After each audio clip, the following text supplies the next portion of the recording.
오늘은 협업 툴 아이오아에서 이 기업의 가치 사슬을 구현할 수 있는 이런 측면하고 이 권한 설정에 대해서 잠시 설명을 드리도록 하겠습니다. 이 가치 사슬, 이 밸류 체인이라는 것은 이 경영학적 측면에서 여러 전략 툴로서도 많이 활용이 되고 있는 이런 프레임워크예요. 그러니까 즉 기업의 원재료를 공급을 받고 또 그 기업이 원재료를 공급을 받아서 이제 이것을 이제 생산하고 가공하고 유통하고 판매하고 그리고 마지막으로 이제 어떤 이런 부가가치를 생산할 수 있는 이런 하나의 가치 사슬이라고 보시면 되는 거죠. 체인으로 이제 연결돼 있다라고 그래서 밸류 체인이라고도 이제 이렇게 얘기를 하는데 이 핵심은 이 기업의 내부 역량을 체크하는 데 있어서 강점은 최대한 살리고 약점은 없애가지고 이 공정 개선을 통해서 생산과 업무 효율의 최적화를 이뤄내는 이런 전략적인 프레임워크라고 보시면 됩니다.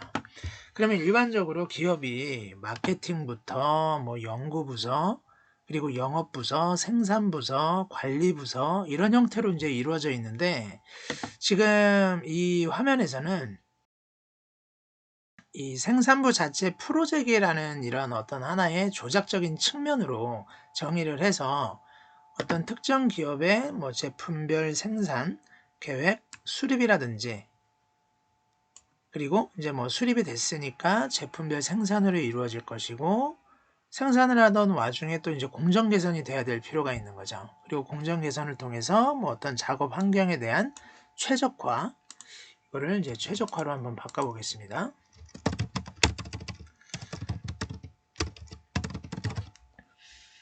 최적화라든지 그리고 최적화를 통한 뭐 안전 지속 점검 현황이 어느 정도로 이루어지는지 이 생산부에 대한 측면에 조작적으로 정의를 해서 이 프로세스를 한번 가치 사슬에 비유해서 설명을 드려보도록 할게요. 그러니까 대부분 이 가치 사슬이 정해질 때 이 업무와 업무의 어떤 프로세스 레벨에서 이해를 해야 되는데 그냥 일반적인 SNS 게시판 형태의 협업 툴이라든가 그룹웨어라든가 대화형 메신저에서는 이런 가치 사슬에 대한 이 경계 영역이 뚜렷하게 구분이 되질 않습니다.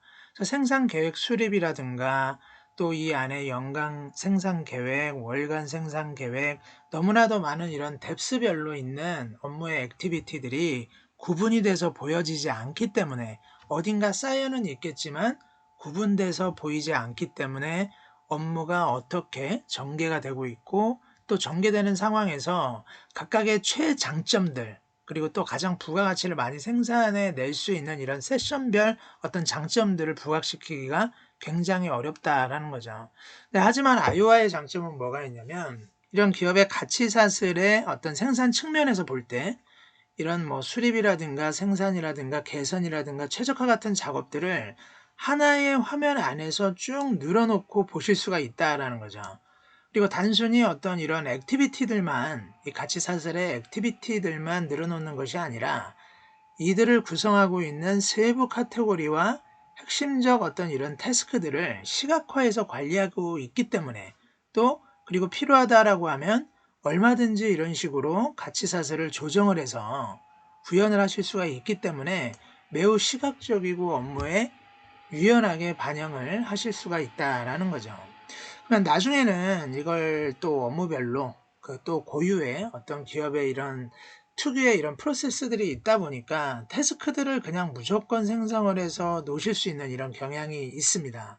하지만 이 가치사슬이라는 것은 무조건 태스크만 많이 만들어서 어떤 그 가치사슬에 대한 내용을 표현하려고 하는 것에 중점을 두는 것이 아니라 최적의 태스크들만 만들어 놓고 이들을 점점 업무를 줄여가면서 협업을 하면서 어떤 결과물을 도출하는 데 의미도 있다라는 거죠. 그럼 이렇게 업무를 진행하시면서 또 권한 설정이 이제 굉장히 중요하겠죠. 권한 설정은 또 빼놓을 수 없는 협업 툴의 아주 중요한 이런 기능들입니다. 근데 아이오아는 직관적으로 여기서 권한 설정에 대한 어떤 정의를 확인하실 수 있는 이런 UI를 제공을 해드려요. 보시게 되면 일반적으로 관리자부터 기본 할당된 태스크, 읽기 전용까지 이제 4가지의 권한 설정 기능을 제공을 해드리는데 이것을 일일이 설명을 드리게 되면 또 여기서 매우 지루하게 되겠죠. 따라서 직접 한번 시연을 통해서 보여드리도록 하겠습니다. 관리자 같은 경우는 뭐냐면요. 말 그대로 이 지금 생산부 최용훈 팀장님이 관리자로 계시죠.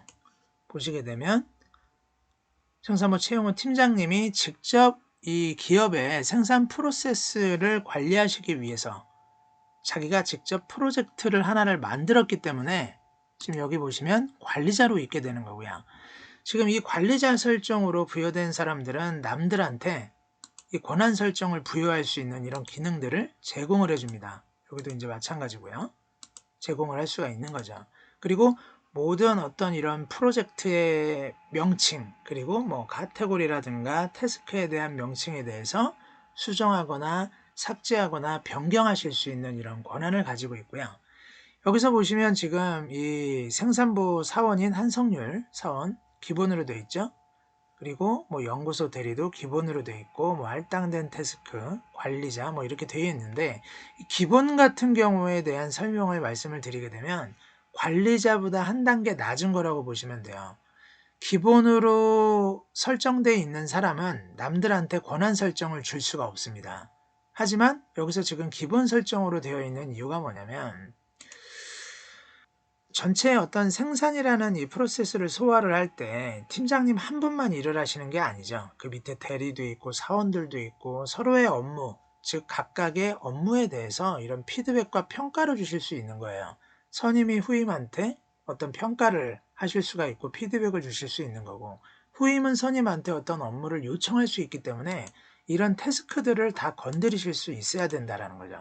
따라서 이 기본이라는 것은 관리자와 더불어서 거의 비슷한 이런 기능을 취하고는 있지만 한 단계 좀 낮은 단계다. 그러니까 프로젝트에 대한 명칭과 어떤 카테고리명을 관리자가 이렇게 정해놨을 때 그 부분에 대한 어떤 재정의를 하기는 어렵지만 남들의 태스크는 건드릴 수 있다라고 해석을 하시면 됩니다. 그럼 할당된 태스크 같은 경우는 뭘까요? 여기서 이것도 직접 시연으로 한번 보여드리도록 하겠습니다. 할당된 태스크에 대해서 보여드리는 거예요. 예를 들어서 이러한 케이스가 생길 수가 있는 거죠. 화면을 이제 영업부 쪽으로 잠시 옮겨서요. 영업부는 또 영업부 나름대로 이런 프로세스를 진행을 하고 있다 라고 이제 제가 예전에 한번 말씀을 드린 적이 있습니다. 그리고 이제 필드에 나가서 영업을 하시죠. 영업을 하시다가 고객으로부터 이제 실제 제품 출시일이 언제냐고 이제 역으로 이런 질문을 받을 수가 있어요. 그러면 이제 그런 것들에 대해서 잘 모르니까 영업사원이 이걸 생산부 팀한테 여쭤볼 수가 있다라고 이제 제가 말씀을 드렸고 그때 사용할 수 있는 게 이런 일체형 메신저가 있기 때문에 이런 어떤 생산 로봇에 대한 출시에 대한 질문을 할 수가 있고 이런 부분에 대해서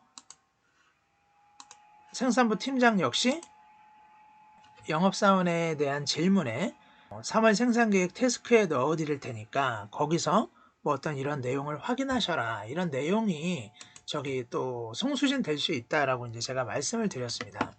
그러면 생산부 최영우 팀장님이 영업부 오상식 팀장님한테 어떤 그 제품 출시일에 대한 이런 내용을 공유를 할 때 3월 생산계획 태스크에다가 집어넣었다라고 이제 가정을 하는 거죠.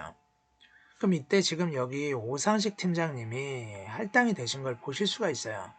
그러면 이 프로젝트 안에 지금 들어와 있겠죠? 이 전체적인 프로젝트 안에. 근데 할당된 태스크라고 표현이 되어 있습니다. 여기서 왜 할당된 태스크로 표현을 하게 됐냐면 기본으로 놓게 되면 보시는 바와 같이 전체적인 내용이 다 보이는 거예요. 이 프로젝트 안에 있는 세부 카테고리와 태스크들에 대한 전체 내용을 다 보실 수 있습니다. 근데 굳이 영업부 오상식 팀장님이 이 안에 있는 모든 생산 프로세스에 대한 내용을 보실 필요가 있을까요? 때문에 여기서 할당된 태스크로만 그냥 지정을 해놨다라는 거죠. 그럼 할당된 태스크로 지정을 해놨을 때 오상식 팀장님의 어떤 뷰로 가서 이동을 해볼게요. 확인을 해보겠습니다. 그럼 지금 오상식 팀장님의 이 프로젝트 보드에 생산부 자체 프로젝트에 들어와 있겠죠. 자신이 어떤 이런 생산부 프로젝트에 포함이 되어 있으니까. 그럼 한번 클릭을 한번 해볼게요. 그럼 여기 보시게 되면 태스크가 지금 현재 3월 생산 계획 태스크만 보게 되어 있는 것을 확인하실 수가 있습니다. 전체적인 내용이 다 보이지가 않죠. 할당된 태스크에서만 자신이 볼 수 있는 이런 기능으로 해석을 하실 수 있는 겁니다. 그럼 이와 반면에 지금 이 상황에서 생산부 최용호 팀장님께서 오상식 팀장님한테 할당된 태스크가 아닌 이 기본이나 관리자로 놨다라고 이제 가정을 해볼게요. 그럼 기본으로 한번 놓겠습니다. 그러면 전체적인 태스크 내용이 다 보여야겠죠. 이때 보시게 되면 생산부 자체 프로젝트로 들어가서 오상식 팀장님의 뷰에서 생산부 자체 프로젝트로 들어갔을 경우에 전체적인 이런 내용이 다 보이는 것을 확인하실 수 있어요. 따라서 기업에서 이 협업을 하시고 어떤 협업 툴을 가지고 업무 관리를 하실 때 권한 설정 그리고 이제 기업의 어떤 이런 가치 사슬에 대한 표현이 굉장히 중요하다고 말씀을 드렸습니다. 이 가치 사슬을 하나씩 업무별로 수행을 하게 되면서 그 기업의 업무 생산성을 제고하는 와중에 그 단계의 어떤 권한 설정을 가지고 또 협업할 수 있는 이런 측면이 굉장히 이제 중요하다라는 것을 이제 말씀을 드렸고요. 이 기능을 활용을 해서 그 협업이라든가 업무 관리에 그 파워풀한 이런 그 적용을 하심으로써 커뮤니케이션에 대한 소통을 극대화하실 수 있는 기능을 아이와를 통해서 한번 오늘은 보여드렸습니다.